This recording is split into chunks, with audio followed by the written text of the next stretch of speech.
had an appetite for starlight. Under the billion-watt blink of a sleepless city, she could make out the silhouettes of constellations. Trace them behind her teeth with her tongue, like how you spell a song with just your body. Give me a reason for living, she shouted at the sky. Her own echo came back, a love song that lullabied her into awakening, into her place in constellations that hold up heaven and inspire girls like her to dance.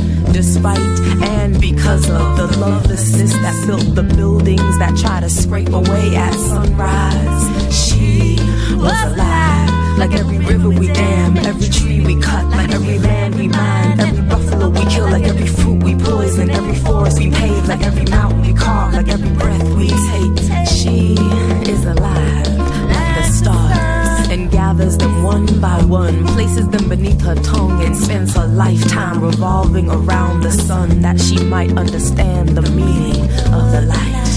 And we all realize the meaning of our lives and live as if life depended on the gifts we try to hide. Beneath the glory of the starlight, to praise her body beneath your feet and sing. Hello, my name is Ayana Young, and I welcome you to Unlearn and Rewild, where we explore radical ideas relating to earth activism. Today, I am ecstatic to have two awe-inspiring artists on the show. To describe them in their own exacting words, Climbing PoeTree is the combined force of two boundary-breaking soul sisters who have sharpened their art as a tool for popular education, community organizing, and personal transformation. Poets, performance artists, printmakers, video and graphic designers, muralists, and new media architects, Alixa and Naima create compelling works at the service of their vision for a more just and livable world. Hello, Alixa. Hello, Naima. Welcome. Thank you so much, Ayana, and greetings to all the listeners. Hello, hello. So please tell us about your theme song. It's just beautiful. Yes, the song is called She Lives.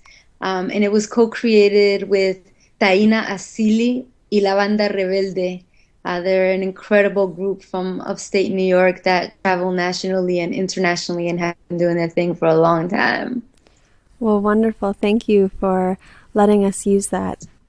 So I just want to say you are two of my preeminent personal heroes, and I'm so happy to share your unique life force with this audience. I'd love to delve into your visions and your artistic process and your personal journeys thus far. When I think of art and music today, so much of it feels so empty. And so I'm wondering what forces or revelations pulled you toward a path of art that's so laden with purpose. What's your story of coming to political poetry? Well, for both Alixa and I, we've always been very creative beings from a very young age, wanting to make things and speak about things. And we've also, from our upbringings, been very politicized from a very young age. Alixa being from Colombia and her family escaping the warfare of the war on drugs and civil violence.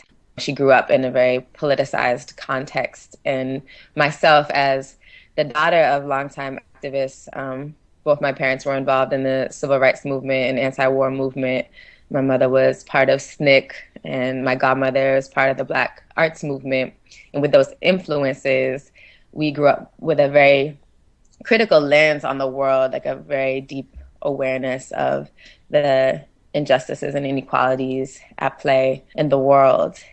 It felt like a natural confluence for us, figuring out how we can bring our creative energy, this natural innate spirit that we have towards creating and speaking about the world with our vision of creating justice and healing in our communities and on this planet. And when Alixa and I met, it was a really powerful moment in both of our lives, both personally and in our organizing and activist work. And to meet each other in that time, we really held up a strong mirror to each other. It was like we had found our long lost soul twin. We go beyond soul sisters. We call ourselves soul twins. Mm-hmm. In that moment, we really helped to amplify and reinforce our fervor for, yes, how can we really sharpen our art as a tool at the service of our vision for justice and healing. And we conceived of climbing PoeTree within 6 months of having known each other, with a lot of motivation to be able to speak about the war on drugs that was impacting folks in Alixa's homeland of Colombia in a really serious way, and also impacting folks on a domestic level through the over-policing, mass incarceration and criminalization that we've seen coming out of the war on drugs, which was an issue that I was heavily organizing around in the time that we met. So that's a little of the backstory. I just love hearing how you've come together, and I'm so grateful to have artists who take their vital energy and share it in this way. And so I'd like to share with the audience, just to give them a sneak peek at your immense talent, and play a recording from the recent Pioneers conference. And this clip is called Being Human.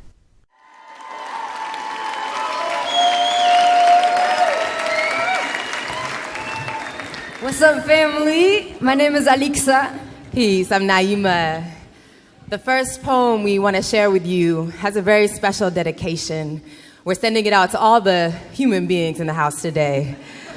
For those of us, spiritual beings having a Homo sapien experience. I wonder if the sun debates dawn some mornings, not wanting to rise out of bed from under that down feather horizon. If the sky grows tired of being everywhere at once, adapting to the mood swings of the weather. If clouds drift off, trying to hold themselves together, make deals with gravity to loiter a little longer. I wonder if rain is scared of falling, if she has trouble letting go, if snowflakes get sick of being perfect all the time. Each one trying to be, one of a kind. I wonder if stars wish upon themselves before they die. If they need to teach their young how to shine. I wonder if shadows long to just for once feel the sun. If they get lost in the shuffle not knowing where they're from. I wonder if sunrise and sunset respect each other even though they've never met. If storms have regrets, if volcanoes get stressed, if compost believes in life after death.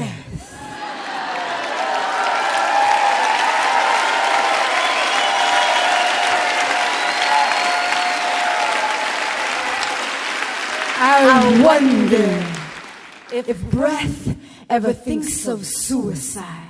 If the wind just wants to sit still sometimes and watch the world pass him by. If smoke was born knowing how to rise. If rainbows get shy backstage, not sure if their colors match right. I wonder if lightning needs an alarm clock to know when to crack. If rivers ever stop and think of turning back. If streams meet the wrong sea and their whole lives run off track. I wonder if the snow wants to be black. If the soil thinks she's too dark. If butterflies want to cover up their marks. If rocks are self-conscious of their weight. If mountains are insecure of their strength. I wonder if waves get discouraged, crawling up the sand, only to be pulled back again to where they began. If land feels stepped upon, if sand feels insignificant, if trees need to question their lovers to know where they stand. If branches waver at the crossroads, unsure of which way to grow. If leaves understand, they are replaced irreplaceable, and they still dance when the wind blows. I wonder where the moon goes when she is in hiding. I want to find her there and watch the ocean spin from a distance. Listen to her stir in her sleep. Effort give way to existence. Thank you so much. Y'all see. Thank you so much.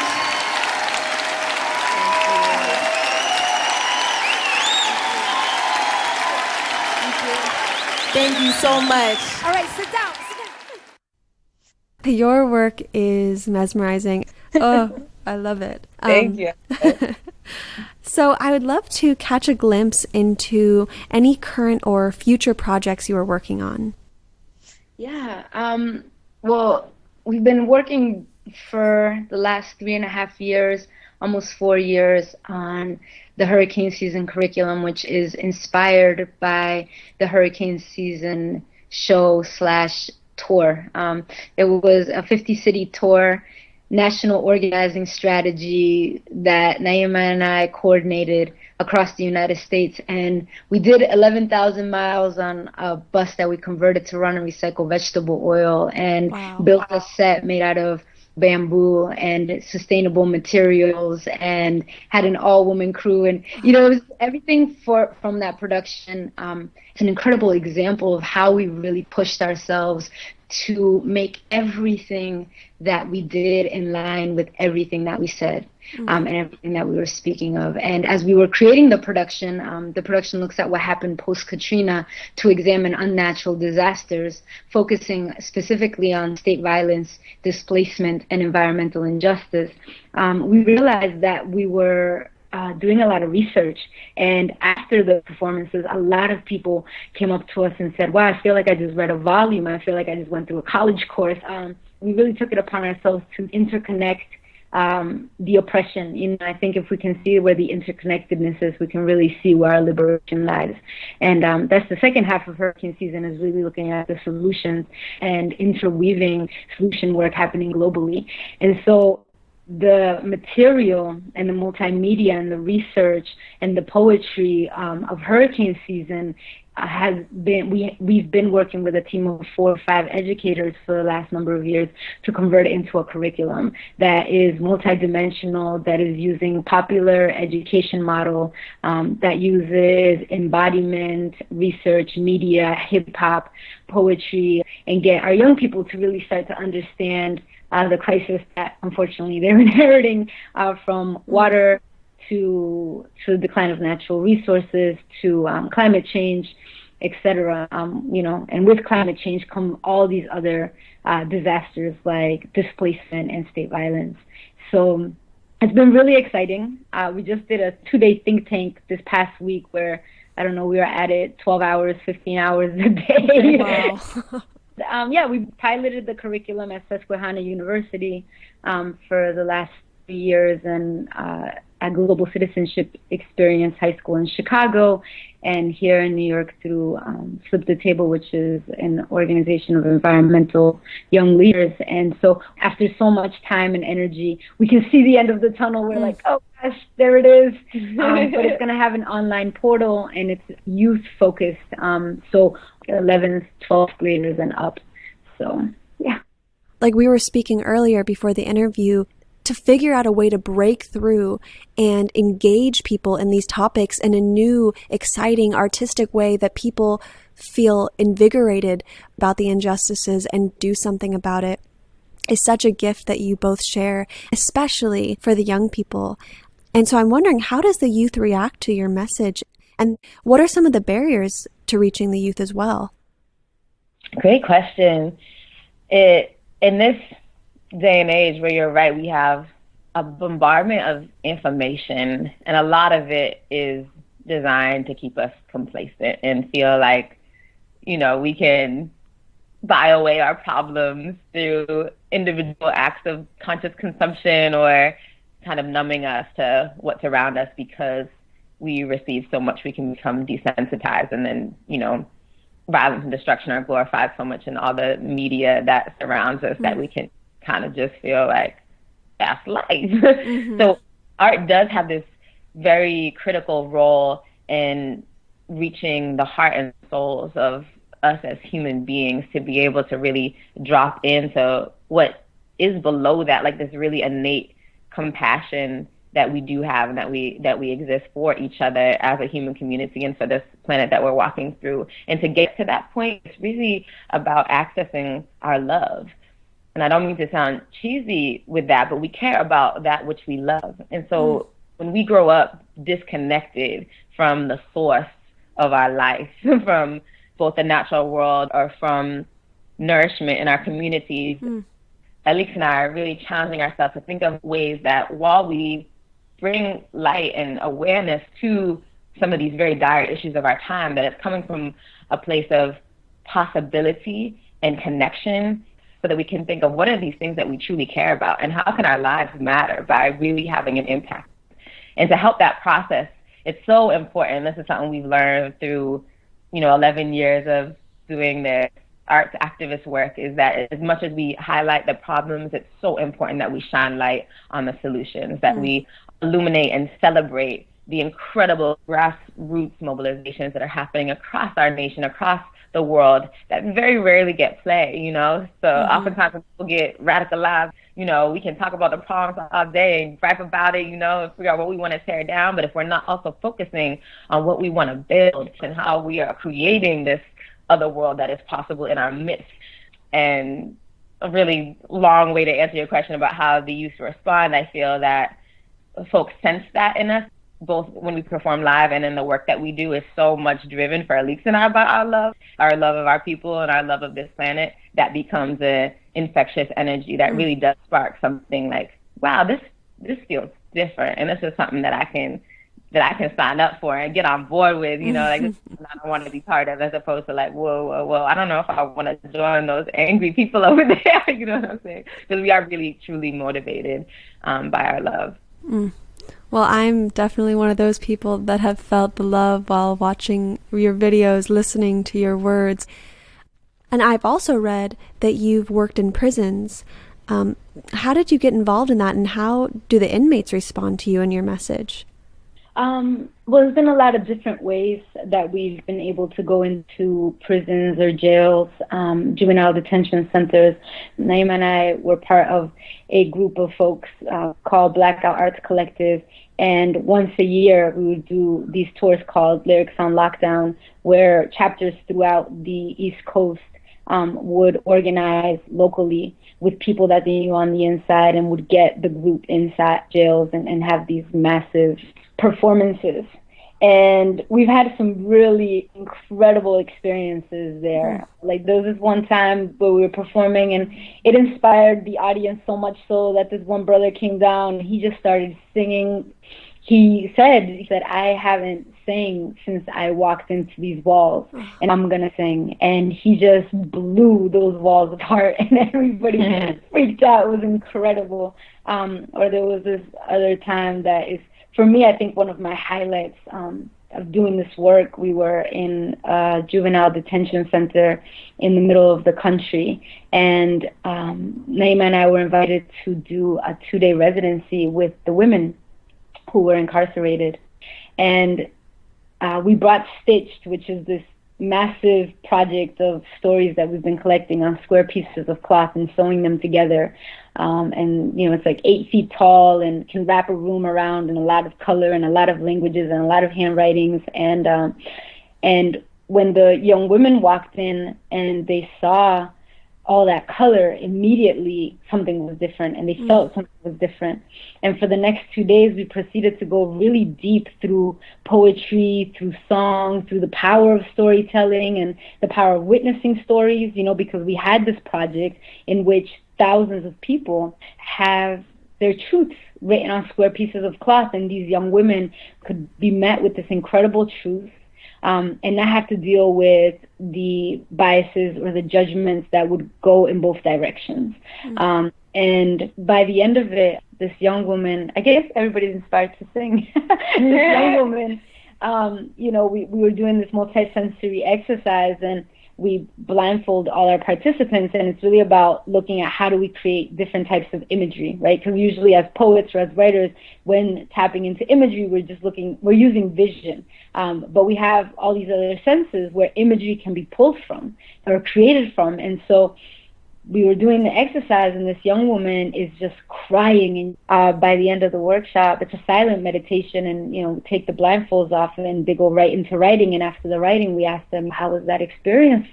And that young woman, who had been there the longest and was going to be there the longest, and she was also the oldest, said, I've never felt so free. And that's the power of art, to be able to grab right at your heart and unlock all the doors, so that you do open and walk into the fresh air of your spirit, and feel free, even though you're incarcerated.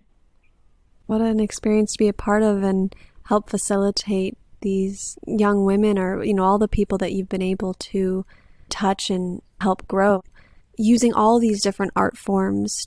We find that it's important, to use as many of the talents that we do have, because people learn and also attach themselves to information differently, and so some people might love poetry or might have grown up in the hip-hop era and can understand the speed in which we spit, and some people, with Hurricane, for example, it had a feature-length film, and it was projected huge behind us, and Naima and I wore all white, and we would move in and out of that film, and the film was also projected on our clothing. And the reason why we use film is that sometimes the poetry is too fast to grab, but you're simultaneously seeing images that are correlating to every single sentence we're saying. And so if you miss something audibly, you caught it with your sight, or if you felt overwhelmed by the depths of tragedy, you could reconnect through the dance or through the setting, the staging. We had shadow art of a flock of birds that moved from a small flock into a larger flock, and it wrapped around the audience, and we had calabash lanterns carved with creation stories that hung overhead, and we had 9-foot, we called it a cloud chamber. It's basically gong bell instruments to transition from the first half of the show to the second half of the show, and sounded like Tibetan meditation bells, or whatever, or using candle lighting. We were just like, okay, how can we create a lot of different ways for people to become present? I'd like to share again with the audience another clip, and audience, go to their website and watch this video because it will blow you away. It's a poem called When the Last Tree Stands Alone. Enjoy. It's time we talk about the weather. We in trouble, friends. The storm clouds are coming in, and I can hear the rumbling of atom bombs that make tsunamis like a butterfly flapping its wings. On the other side of the world is a tornado in Brooklyn, torrential rain in Jamaica, an earthquake in Haiti, a typhoon in Vietnam, a monsoon in Korea, a landslide in India, a fire in San Diego, massive flooding in China, a mudslide in Chiapas, a tidal wave in Indonesia, acid rain in Hiroshima. It's been snowing in the desert, y'all. Something is wrong here. The rivers don't run like they used to. How far removed from the source of life have we moved to? How long can we live in climate control cubicles while the weather gets deadlier for those left to brave the cold and heat? No clean water left to drink where there's not enough to eat. Epic drought and toxic streams spreading fires and disease. Rising tides, mudslides and freeze. Melting ice caps, flooded streets. We watch the Weather Channel on TV. Stockpile canned goods in SUVs. Stay calm, this is an emergency. I'll tell you if I knew, but the future hasn't said a word to me. She's angry that her children won't be born debt-free. Destiny said man-made curses are her worst pet peeve. We're moving full speed ahead toward a slow, painful death, too afraid to look where we're headed, so we ignore it. The courageous don't lose their fear, they simply transform it into the power to steer into the clearing and head straight for it. Follow the course of rivers hidden under concrete. Beneath every city lives a forest. It's time to awaken from hibernation. We can't afford to wait. The rich can buy some time. The hardest hit remain the poorest. But we're all drowning, one by one, in the fossilized sun that humans hoarded. To fuel cars, to drive to malls, to buy up happiness distorted. Put it on credit like the budget deficit. We're all borrowing from plastic, which is also made from oil. But I have witnessed the water, watched it flow, studied its movements, cause I know water cannot be held captive. It will reshape even stone, and even when the last tree stands alone, it still makes a sound long after it's fallen. In a forest that lived even if no one saw it, and fed the world its breath whether or not we applauded. One hand clapping sounds a lot like the rhythms we lost in generations who sang even as they departed. So hold a mirror to your heart. What does it reflect? What will be the message of the legacy we've left? We were born right now for a reason. We can be whatever. We give ourselves the power to be. And right now we need dream weavers, bridge builders, soothsayers, light bearers, food growers, wound healers, trailblazers, life lovers, peacemakers.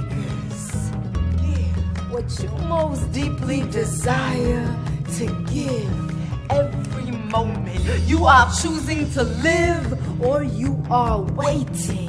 Why would a flower hesitate to open? Now is the only moment. Raindrop, let go, become the ocean. Possibility is as wide as the space we create to hold it. So don't be scared of the spark in the spell of great darkness, or afraid of the light in the moment of dawning, or the heights you will reach when you rise to your calling and release all your rain. Call it flying or falling. Let go of your wanting and give in to your longing to live free of possession and full of belonging to the intricate infinites we're all a part of.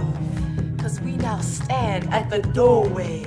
In the hallway, life brought us to this crossroads of lost hope and undeniable promise, where we choose between paths beyond rightness or wrongness that will lead to the brink of the planet's exhaustion, or the age of compassion, where the meek become strongest and re-inherit the earth and redefine progress. Well, I have to say, I have watched that so many countless times. It's my first introduction to climbing poetry, led me to fall in love with both of you, and it really blows me away. So my partner does these very large scale nature portraits, and you know, they're huge. And when he was painting one, he was, you know, putting the gesso on it, so it didn't have any colors yet. And we were having other artist friends get together, and we projected that performance on one of these big canvases. And you both were bigger than life size, and everybody was really pumped after that. And a lot of creation happened. So thank you. Thank you for making that work so meaningful. You just gave it all that more purpose. Yeah. Oh, yeah. So I'd like to move into some more open-ended questions and some large universal themes. So the dominant culture is still hung up on this mind-body, man-nature dualism, thanks to Descartes and, you know, his friends. But our our minds are navigating our bodies through an external material world. We are literal, reductionist, rational society, we are told, yet underlying it is complete insanity. We are slashing and burning the matrix of life. Many of today's visionaries are talking about creating a new story, a new paradigm, whether in the context of anarchy, permaculture, sacred economics, deep ecology, future primitivism. So what I'm wondering is, what does the revolution look like to you ladies? Do we survive the revolution? What does the aftermath look like? Is it agrarian villages, sustainable small cities, roaming collectives? What is your vision for future living arrangements and future culture? And I know this is way too much to tackle for one question, so please take it anywhere that you want to go with it. Wow, you should see the grin on my face right now. I love this question because I love taking time to do the vision work. And I think it's such a wonderful exercise for all of us invested in change to take a moment to really cast our vision for the desirable future that we're co-creating together. It's like that big, like, white gesso canvas, like the playground of our imagination of what could be possible, and to really dream big. And then, of course, there's all these small steps in the in-between. But I think our imaginations really do have an important role to play in the transformation that this world is so thirsty for.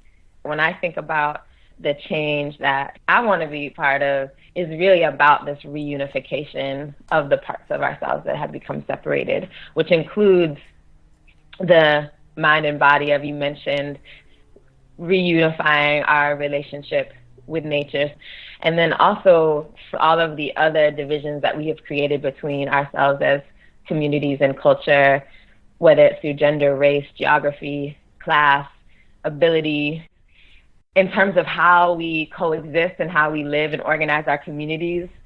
I recognize that most of the world's population is concentrated in cities and urban centers.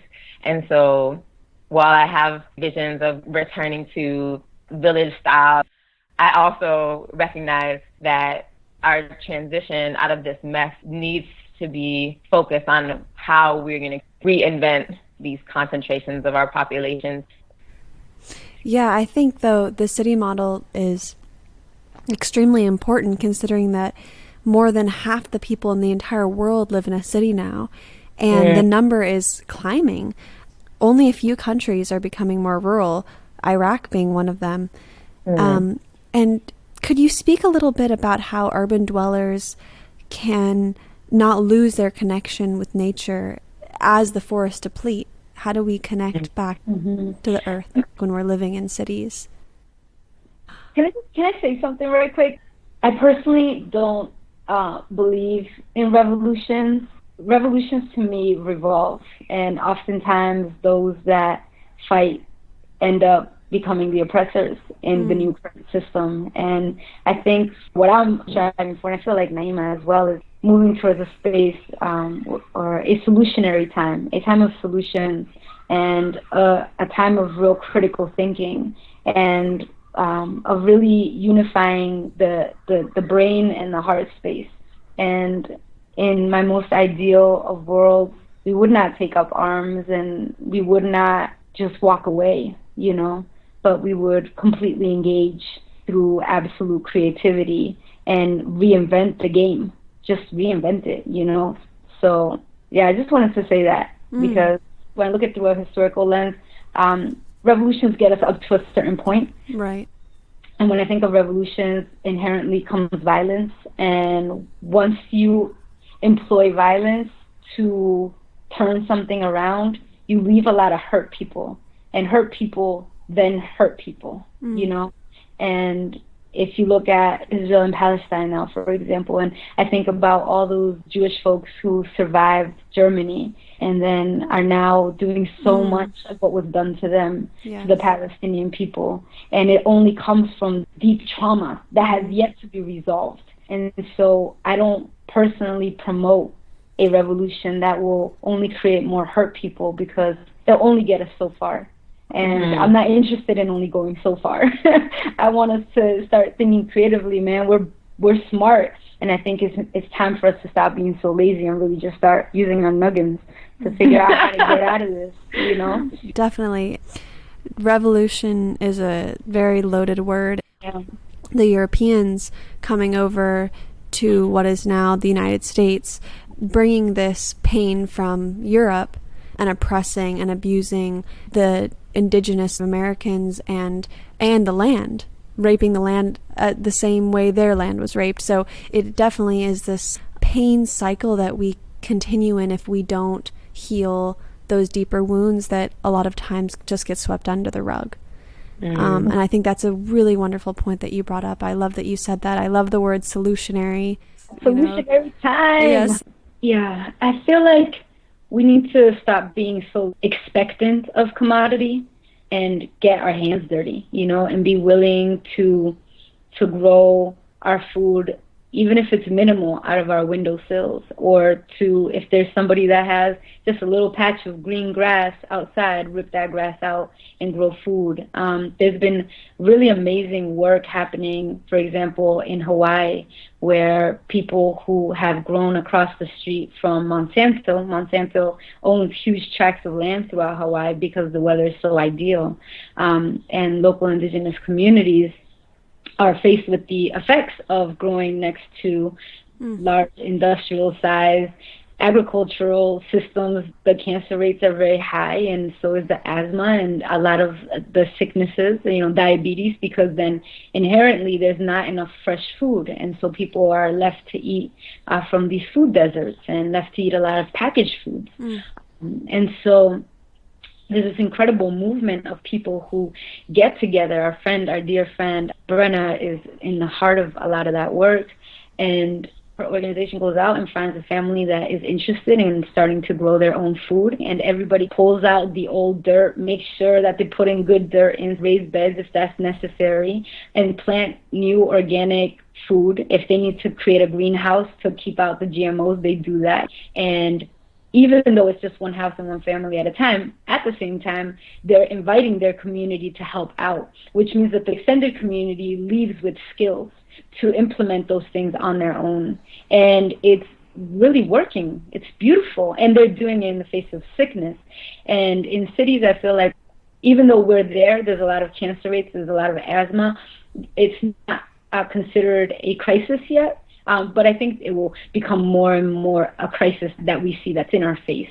Right now, we've built a four-sided wall structure around ourselves, literally and metaphorically. And it's like we're not pressed up against one corner yet, but we will be. And how can we utilize that space and that structure to create alternatives? And I think there's a lot of incredible models out there that we could look to. Yeah, I think both of you bringing up food as a way to connect back to the earth, and it's something that everybody's interested in. You know, maybe not everybody's interested in taking a hike, but everybody is definitely interested in eating things that taste good. So starting with food is a great gateway to deepen our relationship and our love. And, you know, seeing in my own communities, when people grow their own food, there's so much excitement, pride, and a sense of wonder to see that the seed that you planted can turn into a luscious tomato or a green bean or a watermelon.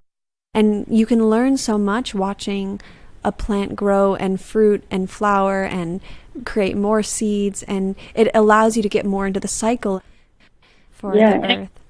And I feel like so much of the issues that we have on a grand scale come from this shift to agricultural industry, you know, and particularly in the United States, the overfunding of GMOs and the overfunding of pesticides and Monsanto's privatization of seeds, and then also just the water waste, the water pollution, the CO2 levels. You know, I think if more people move towards sustaining their own bodily needs on a local level, we also have less cows, for example. You know what I mean? Yes. it would become something that was, if people were meat eaters, that would be done in times of celebration, you know, but not done twice a day, you know, which produce so much CO2 levels. So it really comes back down to pulling people outside of their comfort and assuming and expecting that they can just go to the grocery store and that they can get whatever they want prepackaged on styrofoam and walk out the door. And then at the same time, it could be really beautiful work. Permaculture, to me, is one of the most beautiful integrated whole systems that I've seen. And when I've seen them really thrive in long-term practices, they're magnificent. The homes look beautiful. The people that live in those communities are happy. Their gardens are flourishing. Everybody's excited to go hang out with the goat. You know what I mean? Like, it's a fluid whole system that everybody is invested in maintaining whole. And because you're invested in maintaining something whole that's outside of you, I think it's infectious and you become whole. There's a lot of sickness amongst us, mental, physical, deep depressions. We're not part of a whole system. We feel fragmented. It's all reflected inside and out. If we start to look at the importance of that and not just like, well, I can't have my chicken or I can't have my cow, you know, it's just like, well, let's think of the grander picture and the type of healing that will come when you start to heal the earth. Yeah, absolutely. It would definitely be, I think, a wonderful domino effect to start reversing so many of our industrial agricultural practices that are, some people say, the most detrimental environmental issue that we of our times. So it's huge. Yeah. And not only here in the United States, but then when you start thinking about free trades and the opening of floodgates into other nations, and you start to think about how in other nations, particularly in South America, Central America, just because they're next to us, the impact that the free trade area of the Americas and NAFTA have had, because people who did traditionally grow food the way we're saying, hey, we need to move back towards those practices, have had that ripped away from them because they can't compete with an international market that is subsidizing oversized agricultural industries. How do we truncate that? How do we put a tourniquet on that?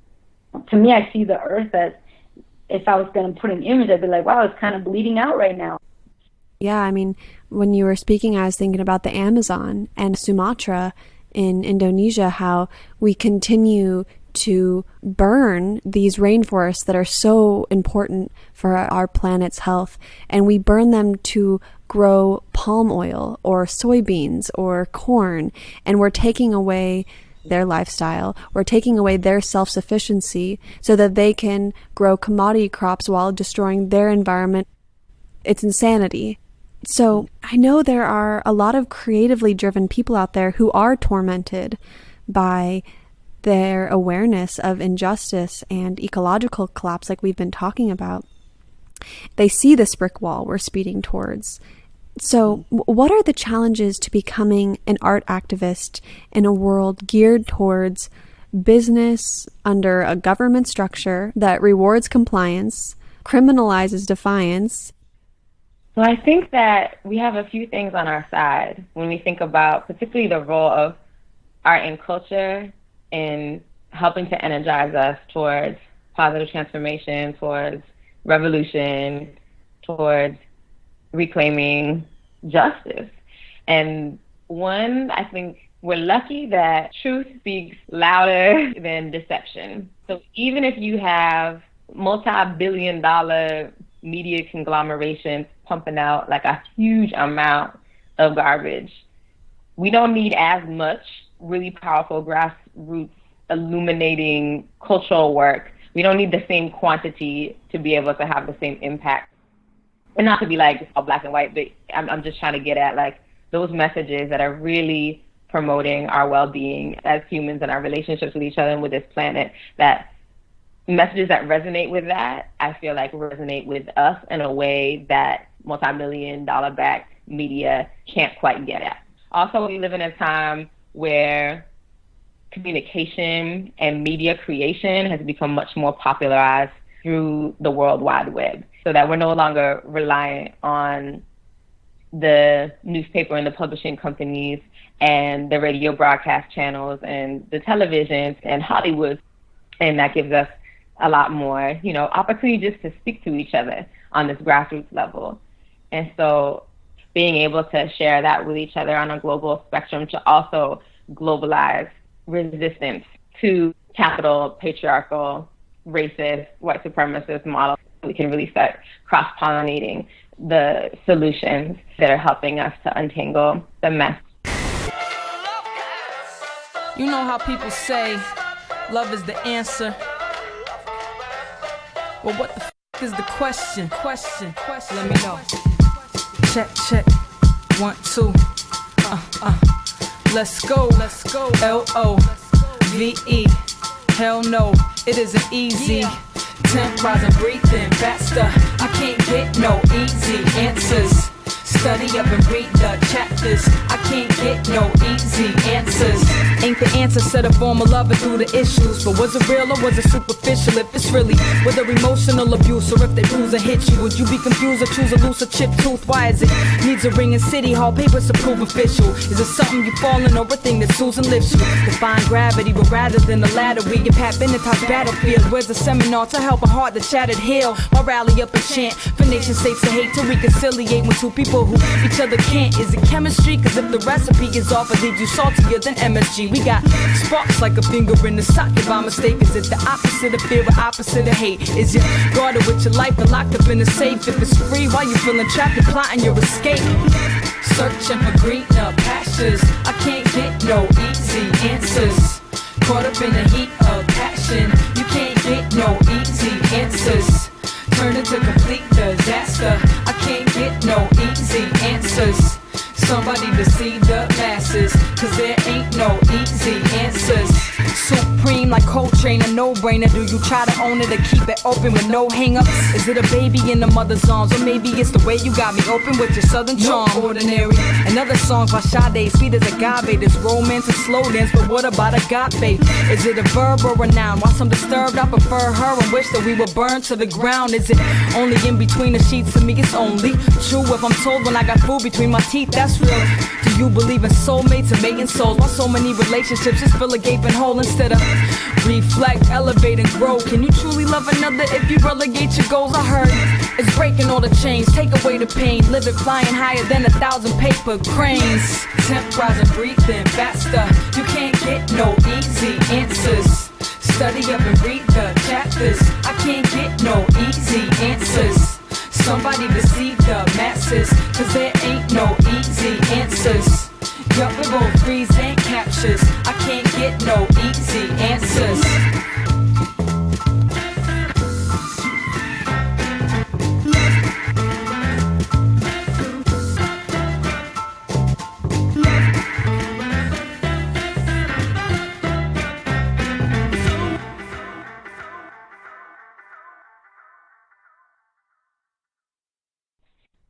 Are there any projects that you ladies have thought of but just don't have time to do that other people might want to pick up and run with? Oh my God. Yes. I have a book. I would love to mention one because it's been a project that I really, really wanted to start in the midst of everything else that I have on all these burners. And I would love to just throw it out there for somebody to try it. Okay, so it has a name. It's called Feedback. And because of my deep relationship with my godmother, who is an aging political activist, who has given so much of her life to advancing possibilities for Black Americans through her work through SNCC and the Panther Party and in prisons and jails, and through my relationship with her, my mother, their peers, who were all and continue to be like really deep activists in the struggle, who are now at this age where they have become more isolated. They're having a lot of health concerns, both, from aging and then also mental health issues, and no longer like this tight-knit community around them. I feel like a huge sense of urgency that we need to be caring for our aging political activists. And I'm also aware that there's so many lessons that we have to learn as a new generation of freedom fighters that we will just lose if we don't ask the questions now and have the conversations now. And so simultaneously around us in New York City, we're seeing this new invigoration with urban gardening and urban farming that is very youth-driven. So knowing that food is medicine and food is such a deep way that we connect and that we nourish and heal our bodies, I came up with this idea of having some of the produce in these urban gardens being used to prepare healthy, nourishing meals for elders. We need more intergenerational spaces. So this is my thought: feeding back, giving back, and then also getting feedback on where we're at and what lessons from the past might help us not recreate some of the same mistakes. So I'm throwing it out there, tossing it out there to the universe in case anybody gets inspired by that and wants to create that in their own communities through that connection. Continuing to cherish that connection with our elders, it's something that we've definitely lost a lot of in Western culture, you know, having that time for a relationship. I really love that idea. And are there any other artists who either you've worked with or whose work the audience could explore further for inspiration, clarity, adrenaline? Oh my gosh, that's another endless book. First person that comes to mind is Invincible. They're doing a lot of incredible work. They're out of Detroit, MC, hip hop, visual artist, installation maker person who is really is looking at emergent theory and social movements and how they coalesce with one another, and using hip hop and installation artwork to bridge and break the boundaries of performance. Yeah, look them up. Yeah, they're invisible and complex movements. Doing really radical work. Really love the work of Las Crudas. Las Crudas is one of the first female hip-hop crews, and I think the first openly queer hip-hop crew that came out of Cuba. And they're amazing musicians. They will definitely have you dancing in your kitchen while you cook. I would say Kenny Arcana, Rebel Diaz, Nomadic Massive, Rising Appalachia, Medicine for the People, Tochi Regan. There's always so many. There's an incredible bed of people. I think, particularly with Facebook, like if you connect to one, you kind of start connecting. Yeah. And going back to climbing PoeTree, so where can people reach you? Where you're going next in your tour, your book release? You know, give us a little on you guys.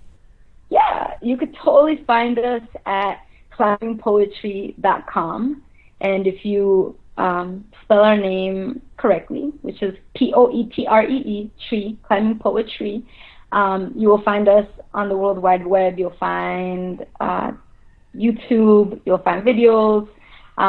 We also have another website called hurricaneseasontour.com, which explores more of the work that we were talking about earlier, with the curriculum and with that show as a national organizing strategy. And we just got a publishing deal through Wit Press. It's our first official book. It's 10 years of our favorite poems. And then as far as what's next, I mean, right now we're booking for 2015. So if anybody's interested in bringing us out to do a performance or to do a workshop or to do lecture series, any of the sort, please contact us. We'll also be doing a number of shows in different parts of the nation in the fall, and our tour schedule is always posted there on our website, and folks can sign up for our email list to get invitations to shows in their region. We feel like we're on a constant national tour. We feel like we've been on a giant tour for the past decade. And we're intentionally easing up a little bit from the road in the fall. We're still going to be touring for a lot of September and October, but compared to how Alixa and I usually do things, we're like easing up a little bit to really focus on the completion of the curriculum and to work on a new album and a lot of our offstage projects, including, we have a lot going on. Like I have this whole other project working in my grandfather's homeland of Haiti, working with earthquake survivors toward healing through art and also some earth-based initiatives. And Alixa's got another project that she's doing, creating these incredible three-dimensional light box portraits of first-generation and undocumented queer artists and spiritual visionaries, and that's a whole other project. So we're trying to, like, you know, give love to these other things that are also on the burners, but folks can stay posted and follow and connect and find out where to find us through climbingpoetry.com. Wow. I'm so grateful you came on today. I love that total invigoration to dive into our passions in service of others and the planet, and please get the word out about climbing poetry. They are the real deal.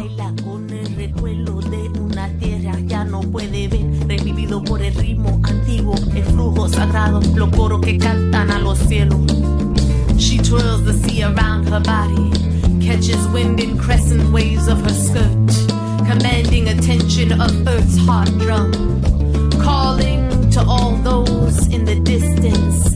Come, remember where we came from. Come, organize rebellion. Come, collect the scattered sands, pieces of our broken history lost among the shore. Come and reunite with the land.